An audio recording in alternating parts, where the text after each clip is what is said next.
avant tout connu pour être la monture emblématique de Mario, le personnage de Yoshi a beaucoup évolué au cours de sa carrière vidéoludique.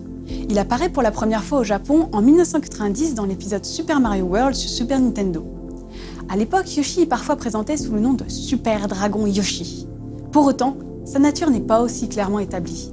Kino Shigefumi, l'homme derrière l'apparence de Yoshi, travaillait avec Miyamoto Shigeru sur la réalisation de la série des Super Mario et notamment sur l'ajout de cette fameuse monture.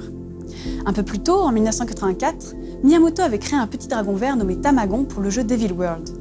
Ce héros bien particulier fut sans aucun doute une source majeure d'inspiration. Encore un dragon, autrement dit. Mais certains autres détails vont dans le sens que Yoshi n'en est a priori pas un.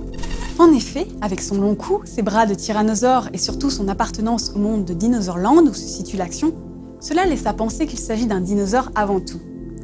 On raconte même qu'il est probable que le nom de Yoshi ait été créé dans le but de rimer avec la prononciation japonaise du nom d'un autre dinosaure bien connu, le légendaire monstre du Loch Ness, Nessie.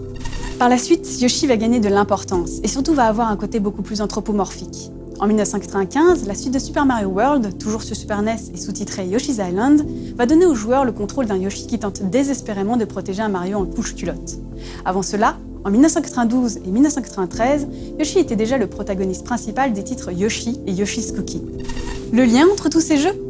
On y voit une créature plus courte sur pattes et corpulente, avec des bras et des mains à la taille et à l'aspect beaucoup plus humain. Ce design fut encore plus poussé dans l'épisode Yoshi's Story sur N64. Yoshi se tient plus droit et bouge les bras en marchant comme le ferait un humain. Et on commence même à distinguer les doigts de sa main. La seule variété qui s'est installée depuis, c'est au sein de la race des Yoshis en elle-même, où l'on peut distinguer les individus grâce à leur couleur. Le vert est la plus commune, tandis que le noir et le blanc sont souvent les plus difficiles à trouver. À part cela, le design est désormais bien établi pour durer, et qui irait s'en plaindre, ils sont si mignons.